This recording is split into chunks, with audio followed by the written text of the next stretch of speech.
I missed a lot over the last 3 shows when I was not here. And again, thanks to Dennis Cox for sitting in. I missed Hayes Permar. Oh, did I have a Hayes? We had a Hayes Permar. Oh, good. I honestly didn't know. Excellent. Oh, it's always good when Hayes sits in. And I made a second appearance on Friday's show. Now I feel like I missed out. Yeah, missed you. But listen, when a 100-year-old conference is being picked apart over 48 hours, you kind of need to, throw around your expertise as you need it. I have spent. We're now into hour number 2 of this program, Chip. I have spent the better part of the last 80 minutes like venting my spleen about how disgusted I am with the whole process. And I'm thinking to myself as I'm in commercial breaks, I'm like, there's got to be some positivity here, but I just can't find any because I don't think it's good for anybody but the people who are adding up the money. So, and the players, here's the positivity for me, tell me if I'm crazy. After they finish this whole wave of expansion, which who knows how long it's going to take, every single athlete at all of the schools in question, every single one should be paid a salary. I don't care what the salary is. They all should get paid because it's the only way we can come up with some benefit to them, because it doesn't benefit the golf team or the volleyball team or the fencers to be having a match, 2,500 miles away. I don't think that every single athlete will be paid a salary. Oh, I agree with that. Okay. I think they should be. Sure. Again, should and will are completely different things, especially when it comes to the NCAA. Like Tez Walker should be eligible at North Carolina, but he probably won't be. You think so? I think it's fascinating because it wasn't just Tez Walker. We got a whole wave of rulings. Yeah, Florida State lost a guy too. It was like, no. And I'm hearing 2 things. I'm hearing on one side the messaging that's coming from North Carolina, Mac Brown, Lonnie Galloway, and the idea that, hey, we think that this appeal is going to be able to go through. We're feeling pretty good about the fact that he was at these schools but only played at one of them. I mean, right. The facts say that a sensible decision is to have the appeal allow for Tez Walker to play against South Carolina. But then I'm hearing from Chris Hummer of 24/7 Sports, an expert on the transfer portal and a lot of many things. A really, really sharp follow. I've enjoyed working with him over the last couple of years as 24/7 Sports as a partner of CBS Sports. And he says that nationally, personnel directors are very concerned, and that this wave of rulings is having them rethink their approach to the transfer portal and have to rework some of their planning in terms of the kinds of players that they're going to take. And if that means less opportunities for players like Tez Walker, then that's very, very disappointing. Mm-hmm. So that's what I'm balancing right now. North Carolina, they say it's a slam dunk. That's fine. Nationally, it does seem like coaching staffs and personnel departments are now trying to adjust to what is clearly a big pivot from the NCAA just issued this January. So if we stopped calling them transfers, if we called them player realignment, would the NCAA ignore it? I mean, that is the joke we've all made, right? Mm-hmm. You cannot, again, come to us and be mad about a wide receiver coach sliding into the DMs of one of your players when backroom deals have led to the decapitation of a conference. Like, it's just that is not the biggest issue facing college athletics. And look, that is everyone's written about that. There have been tons of columns, there have been tons of commentary on the such. But the fact is, we are moving faster towards professionalization and consolidation than I thought we would. If we circled 2030 as the moment when that was going to happen, now it's looking like it might be 2026. Yeah. And the fact of, you mentioned the golf teams and the volleyball teams, like, they are facing impossible challenges. But I think the answers to those challenges might be a disassociation from the football program entirely. No question. We are looking at a fracturing, not just even within the FBS, but we are looking at a fracturing of athletic departments where football and maybe men's and women's basketball too are broken out and handled entirely differently. So that's kind of the way that I imagine things moving forward. I just never thought that it would move that quickly, but that's what the last week has done to my view of college athletics. Here's what's interesting. I know you're a Fiorentina fan from Serie A. I'm a Liverpool fan from the Premier League. Everything gets underway this week. I know we've got Real and Atletico Madrid start on Saturday afternoon. It's great. I'm a huge fan now of international football. But the transfer window is still got like 30 days left. It's ridiculous. On it, right? Yeah, until September 1, right? I'm trying to fend off Brentford from getting Nico Gonzalez. I don't know how we're going to score any goals. Exactly. I've seen a lot of Fiorentina shirts on X of late. Like, yeah, Fiorentina is potentially losing another player. But my point is that if you talk to people who have moved here from Europe, they have never been able to kind of understand why we have major athletics attached to universities. That does not exist in Europe. It does not. They don't get it. But I think what we're moving towards is something very similar, that the university's football teams are just kind of, I don't know, a marketing arm of the university. And they're not really part of the university at all. This is going to be basically professional sports. I don't know how many schools or how many teams. Maybe we stop calling them schools. I don't know how many teams are going to be a part of it, but it just looks like that's what we're moving, and I think we're going to get there pretty quickly. The first part that you said kind of has been the case for a while, that the football teams are the marketing arms of universities. Yeah. Your football program is the front porch of the university. It is the way that there is no better way to bring tens of thousands of alumni together in one spot to remember the good times, slap each other on the back, right? Get all high on nostalgia, and maybe open up their checkbooks. Like, there is no better way to be able to generate enthusiasm and revenue and even attract future students than a football game and a football program. And that's why the university presidents are so concerned of trying to maximize whatever they can get out of the football programs and the athletic departments to be able to better themselves, because higher education is facing a lot of crises in the next decade or so. I had no idea about the enrollment cliff of 2026. And I still am not super educated on it. But if you look at birth rates, there was a big, big drop that will have now 18-year-olds coming and applying for colleges, less of them starting in 2026. Interesting. There are fundamentally less bodies in the United States that are going to be 18 and applying for college starting in 2026. Uh-oh, says the university president. We need tuition checks. And again, I am not the expert on this, but somebody tipped me off to it this summer, and I did a little bit of cursory reading on it to understand my big takeaway that I needed, which is they have a lot of motivation to do whatever they can to make sure that revenue is coming to the university via the football program, because all of the other methods, they're going to be taking a hit. And so you've been spending the last 80 minutes, venting your spleen. Yeah. Here's the bit of positivity, and it's cold and it's cynical, but I think that if you sit down on a Saturday, you're still going to be able to watch some college football games and enjoy it.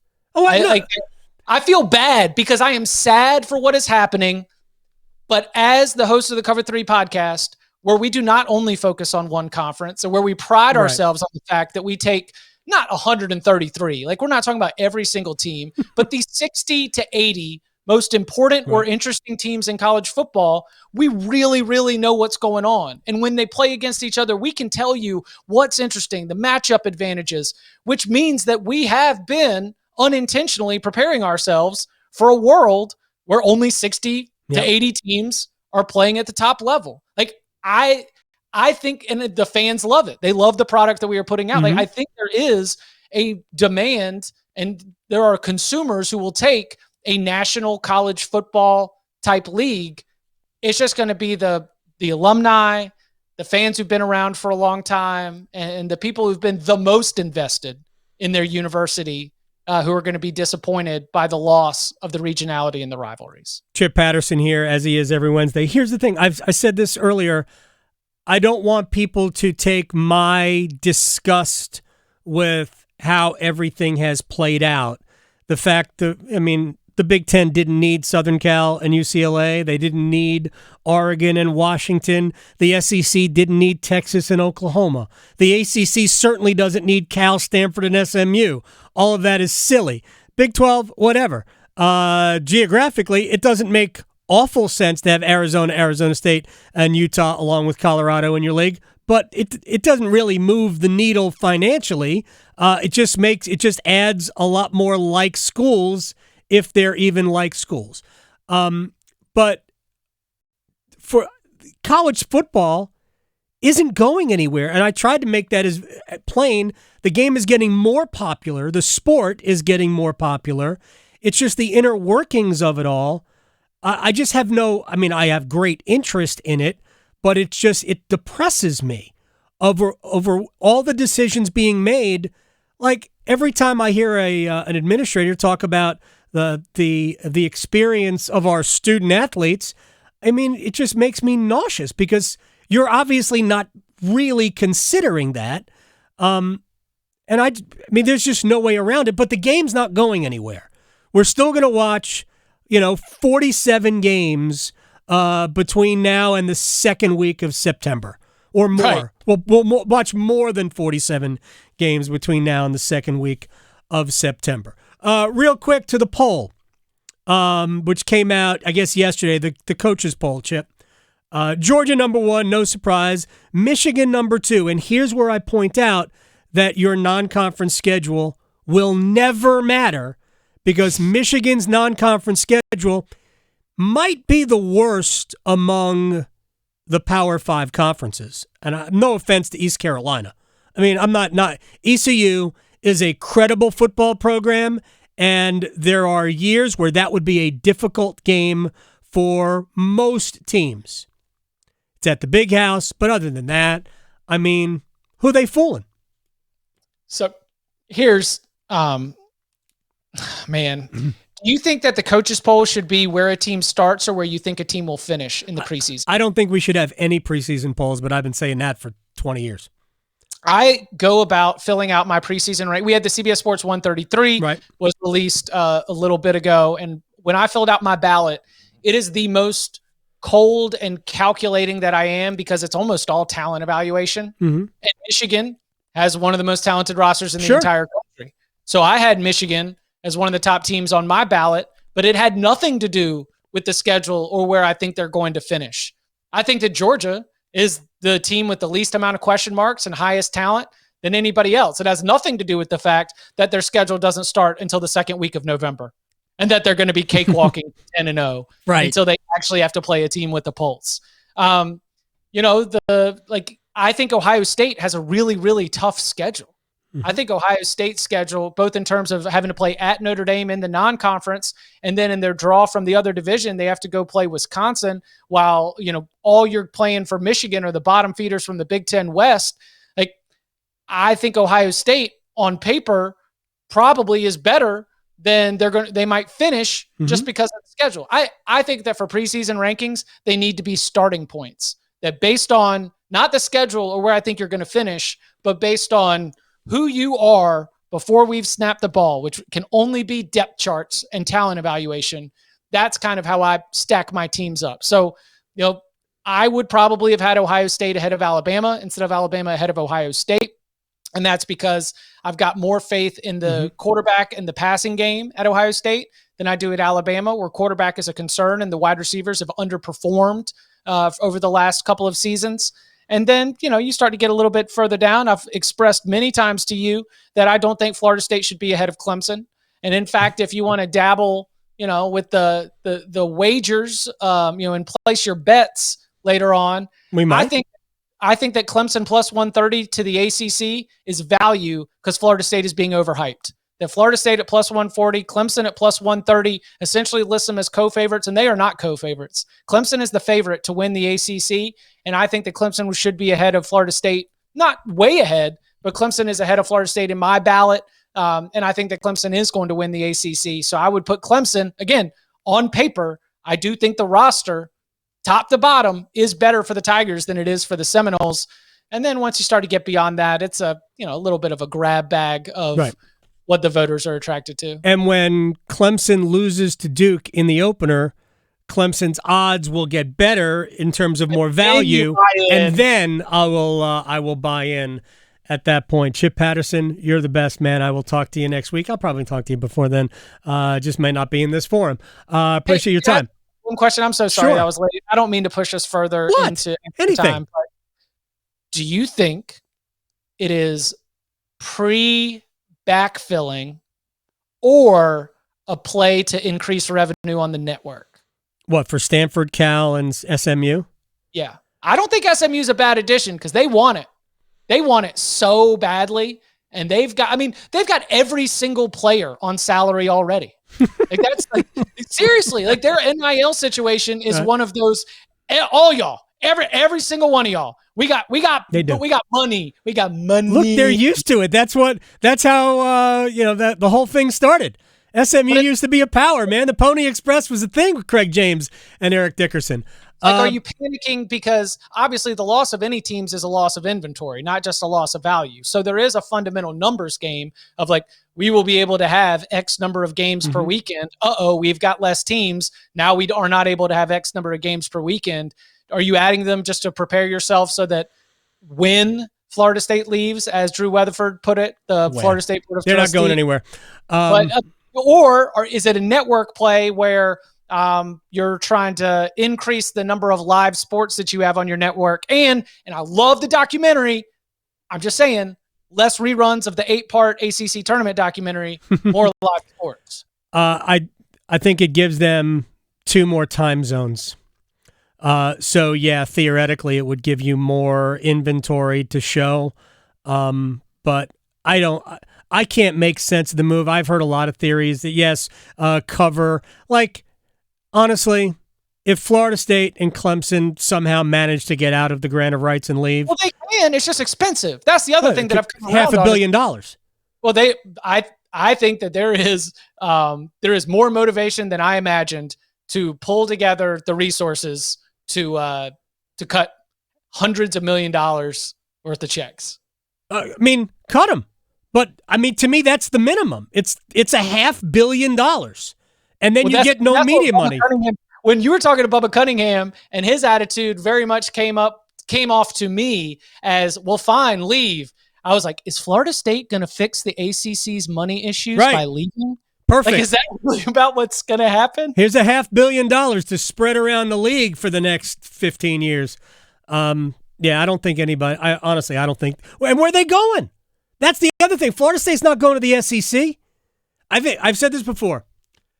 I think there are maybe 4 schools that have great value.